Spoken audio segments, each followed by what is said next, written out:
나사의 대형 프로젝트에 대한민국이 참여하게 됐는데요. 우주망원경 스피어X입니다. 전 우주에 대한 지도를 저희가 그리는 거죠.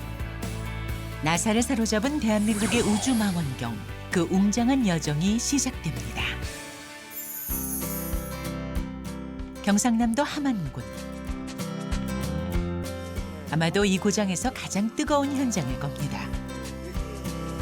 예, 일단 여기에 장착을 해야 될 것 같아요. 예. 우주로 발사될 스피어X 연구가 한창입니다. 거대한 우주망원경을 지구 밖으로 쏘아 올리기 위한 실험입니다. 예, 현재 보시는 요 망원경 모양으로 되어 있는데요. 이게 실제 우주로 올라갈 그 스피엑스 망원경의 모공 모델을 갖다 보여드리고 있는 건데요. 2021년 초 한국천문연구원은 의미 있는 소식을 전했습니다. 나사의 대형 프로젝트인 스피어X 공동 제작을 알렸는데요. 스피어X는 은하 전체를 탐사할 수 있는 최첨단 우주 망원경입니다.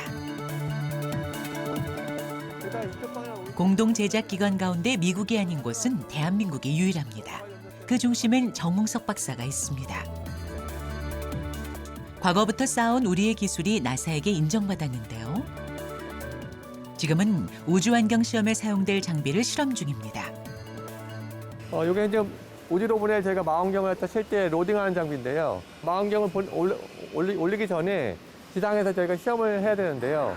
그래서 그런 시험 장비들이 저 앞에 보시는 이제 챔버인데요. 그 챔버 안에다가 그 망원경을 정밀하게 장착하는 장비입니다. 챔버는 우주를 구현한 것입니다. 대한민국의 주 참여 업무 역할은 극좋은 진공 챔버 개발. 온도는 물론 기압까지 우주 환경과 동일한 조건을 만들어줘야 한다는데요. 실제 우주에서 망원경이 완벽하게 제 역할을 하기 위해서입니다. 실제 우주 환경을 갖다 구현할 이제 진공 챔버인데요. 실제로 여기서 구현될 진공 레벨은 한 10의 마이너스 7승 토로인데요. 쉽게 말씀드리면은 지구상의 인구가 76억이면은 그 사람들이 여기 다 있다고 했을 때 한 명 남겨놓고 다 나왔다고 생각하시면 좋을 것 같습니다. 우주와 비슷한 극저온을 유지하기 위해서는 먼지 한 톨도 용납되지 않는다고 합니다. 사실 일반적인 이제 천문학자들이 이제는 우주망원경 프로젝트에 참여하는 것이 거의 기회가 없습니다. 그래서 일생에 보통 하나의 프로젝트에 이제 참가를 할까 말까 이제 한데요. 저 같은 경우에는 운이 좋게 적외선 쪽에 참여를 하게 되면서 일본 적외선 망원경에도 이제 참여를 했었고요. 그 다음에 유럽 쪽에 있는 그 데이터도 이제 활용을 했었고, 그 다음에 한국에서는 이제 2개의 소형 망원경 프로젝트를 했었고, 그 다음에 스피엑스 프로젝트도 참여하면서 굉장히 다양한 개수의 프로젝트에 참여하게 되어서 굉장히 행운이라고 생각하고 있습니다. 예. 우주 망원경을 만드는 천문학자들. 그들은 기계 소음이 가득한 실험실에서 오랜 시간을 보내야 합니다. 물론 실험을 하는 동안 빠짐없이 기록하는 것도 중요한데요. 미국에 가서 써야 될 미국과 똑같은 작업을 반복할 거기 때문에요. 그래서 미리 기록을 해놓는 겁니다. 중요한 임무를 맡은 만큼 어깨도 무겁습니다.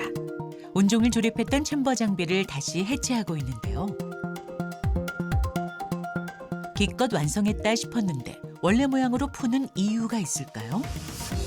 해체된 부품을 보니 다시 처음으로 돌아간 것 같습니다. 조립성을 먼저 확인하고 정밀하게 조립이 됐는지 확인한 다음에 다시 또 정밀 조립을 하기 위해서 다시 푸는 겁니다. 예. 왜냐하면 저희가 그 외에도 세부 부품들도 안에 설치해야 되기 때문에 일단 전체 조립성을 먼저 확인하고 그 다음 단계로 이제 안에 세부 부품들을 현재 조립하고 있습니다. 이렇게까지 하는 이유는 온도 센서를 조립하기 위해서인데요. 지금 망원경이 6군데를 이제 부착하지 않습니까? 예, 그렇죠. 전반적으로 극저온 온도를 50켈빈 정도까지 떨어질 거기 때문에 아마 이런 특이한 이제 극저온 센서가 아마 필요할 것 같습니다. 예. 온도 센서의 역할은 우주의 극저온 온도까지 측정하는 것입니다. 그래서 여기 보시는 게 이제는 저희가 쓸 이제 극저온 센서인데요. 그래서 요거는 현재 굉장히 저온까지 저희가 냉각을 측정할 수 있기 때문에 50켈빈 이하까지도 온도를 저희가 확인해 볼 수 있습니다. 예. 50켈빈이면은 대략적으로 마이너스 한 230도 정도 되는 거죠. 예. 와, 이 작은 게요? 예, 이 작은 게 이제 그 정도 온도까지 이제 측정이 가능합니다. 예. 챔버 안에서 우주의 극한 환경을 테스트해야 합니다. 현재 여기 아까 말씀드린 위쪽하고 이제 아래쪽 저쪽에 있을 텐데요. 일단 하나가 이쪽에 보시면은 예, 설치가 되어 있습니다. 여기. 예. 접합을 위해서 저희가 붙이기 때문에 예, 여기 붙어 있습니다. 아, 저희가 실제 챔버를 안에서 들어가서 온도를 잴 수 없기 때문에 저희가 이걸 외곽 밖에서 실제 모니터링하기 위해서 센서를 달고 저희가 확인하는 겁니다. 대전에 위치한 한국천문연구원. 한국천문연구원은 정홍석 박사의 오랜 일터입니다. 디자인 자체는 이렇게 사각형이 아니고 현재는 이제 둥근형처럼. 이 모델 자체가 저희가 그 당시에 실제 그 최종 선정 심사를 받을 당시에 그 사람들한테 설명을 하기 위해서 만든 스피엑스를 갖다가 실제 모형으로 해서 만든 3D 프린터로 찍은 모델입니다. 예. 태양 전지판, 그 다음에 실제 버스, 위성 버스, 그 다음에 별 추적기, 그 다음에 전체 차폐막, 망원경 이런 것들이 다 구조가 다 보입니다. 예. 같이 붙여서 체결하는 게 편하겠죠. 세계 최초 우주 전체의 은하계를 비추는 우주 망원경을 만드는 작업. 대한민국은 우주 탐사에 큰 발자취를 남기게 됐습니다.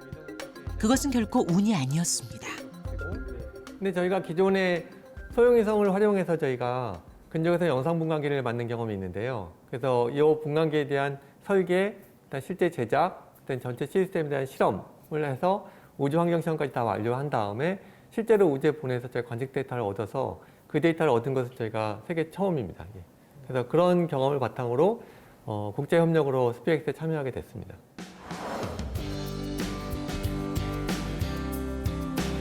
그는 명실상부 우주망원경을 만드는 대한민국의 천문학자입니다. 현재 정홍석 박사를 있게 한 것 중 하나가 이 작은 필터라고 합니다. 이제 여기 보여드리는 게 이게 현재 필터인데요. 섬세하고 민감한 부품인 만큼 방호복까지 철저하게 갖춰야 합니다.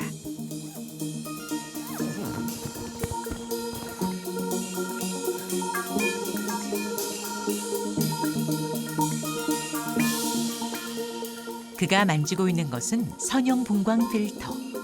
스피어엑스 우주 망원경에 적용되는데요. 예, 보시는 이런 그 광학 장비가 저희가 그 선형 분광 필터라고 해서 센서 면에 실제 올라가는 이런 그 특성 광학 장비입니다. 대략 우리가 일반적인 필터랑 비교했을 때 뭐 20개 정도가 여기 한꺼번에 들어있다고 생각하시면 될 것 같습니다. 위치마다 다른 필터 투과를 가진 필터가 20장 정도 들어갔다고 이해하시면 될 것 같습니다. 선형 분광 필터는 스피어엑스에서 가장 중요한 요소라고 해도 과언이 아닙니다. 선형 분광 필터만으로도 다양한 관측이 가능하기 때문입니다.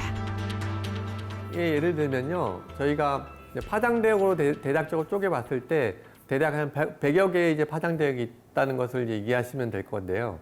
근데 이걸 실제로 필터로 나눠서 저희가 관측을 하게 된다면은 100개의 필터를 실어서 그다음에 그걸 100개를 동작을 해서 계속 돌리면서 관측을 수행해야 됩니다. 하지만 선형 분광 필터라고 해서 그 하나의 파장대만을 관측하는 게 아니고 다양한 파장대를 한꺼번에 볼 수 있게끔 필터를 저희가 설계해서 제작을 해서 그걸 넣고 이제 관측을 수행하게 됩니다. 쉽게 말해 우주 망원경이 효율적으로 우주를 탐사할 수 있도록 도와줍니다. 선형 분광 필터의 특성 때문인데요. 위치에 따라 투과하는 빛의 파장이 달라집니다. 파장에 따라서 변하는 필터는 이제는 예전에도 이제 많이 이용을 했었는데요. 근데 저희가 처음으로 적용했던 것은 이런 거를 좀 더 광시야해서 그다음에 우주 관측을 위해서, 그러니까 은하 관측을 위해서 광시야를 한꺼번에 관측하는 관측 개념을 저희가 처음으로 니스에서 도입을 했습니다.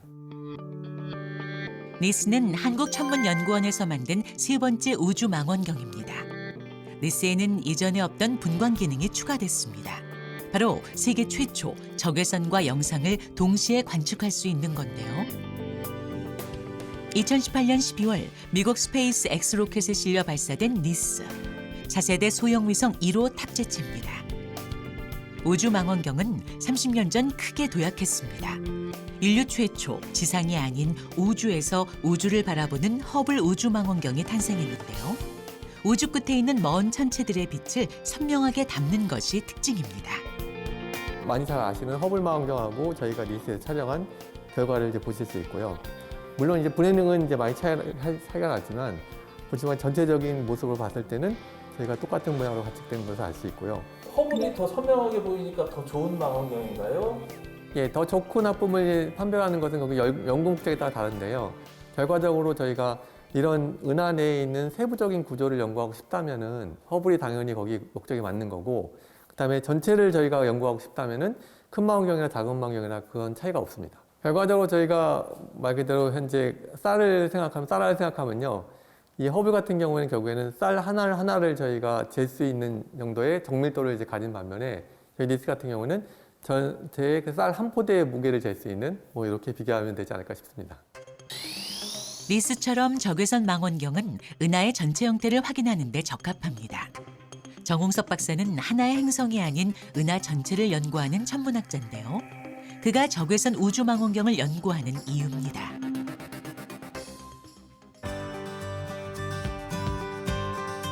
허블과 리스 외에도 우주의 별을 관측할 수 있는 망원경은 다양한데요. 일반적으로 이제 관측소에 많이 가시면 이런 큰 돔 형태 안에 망원경을 넣는 걸 이제 보실 수 있는데요. 그래서 보통 돔 같은 경우는 이제 주변에 이제 다른 잡광이라든가 그 다음에 저희가 관측하려는 위치로 이제는 딱 맞추기 위해서 이런 큰 돔 시설을 보통 하는 경우가 많습니다. 그 다음에 저 앞에 보시는 것은 이제 커다란 이제 돔을 보실 수 있는데요. 이거 자체는 이제는 뭘 막아주기 위한 그런 돔은 아니고 전파를 이제 받기 위한 이제 커다란 그 레이더 같은 거라고 이해하시면 될 것 같습니다. 예. 이번엔 또 다른 망원경에 대한 이야기를 들려준다고 합니다. 전파 망원경 크기가 여기 써 있듯이 14m 현재 망원경. 눈으로 별을 크게 보는 망원경이 있다면 전파를 쏴서 볼 수 있는 전파 망원경도 있습니다. 눈에 보이지 않는 블랙홀도 전파 망원경으로 찾아낼 수 있는데요. 예, 이 전파 망원경이 최근에 이슈가 됐던 이제 블랙홀을 실제 관측했던 전파 망원경들 중에 하나입니다. 이 전파 망원경 하나 자체의 그 분해능은 높지 않기 때문에 그렇게 아주 정밀한 구조로 이제 블랙홀을 보는 게 어렵기 때문에 이런 큰 망원경 집단들을 전 세계에 있는 것들을 다 활용해서 저희가 블랙홀 관측을 한 겁니다. 블랙홀을 육안으로 관측하는 것은 불가능합니다. 빛까지 빨아들일 만큼 강력한 중력을 지녔기 때문인데요. 대신 전파 망원경을 사용하면 블랙홀 관측이 가능합니다. 눈에 보이지 않는 다양한 파장대의 전자기파를 관측할 수 있기 때문입니다. 우주는 어두워 보이지만 사실 수천억 개의 별에서 나온 빛의 파장으로 가득합니다. 여러 천체들은 물리적인 상태에 따라 다양한 파장대를 갖고 있는데요. 관측되는 파장에 따라 비슷하면서도 다른 모습을 보이고 있습니다.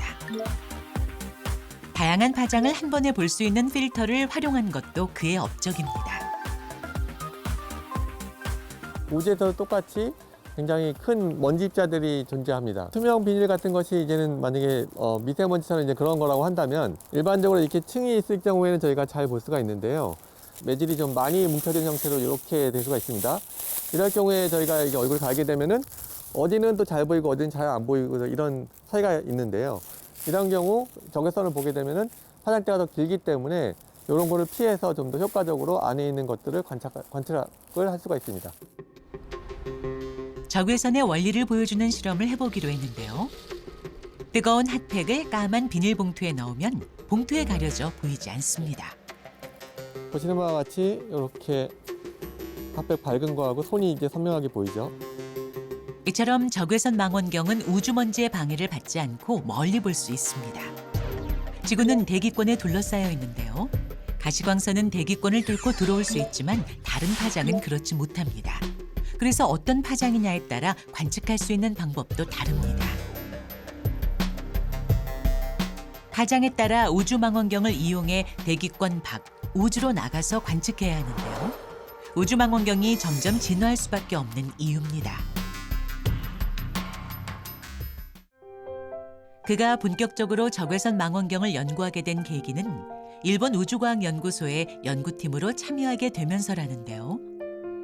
천문학과에 박사과정을 들어갔는데 그 당시에 일본하고 국제협력으로 적외선 우주망원경 프로젝트가 이제 시작됐었는데요.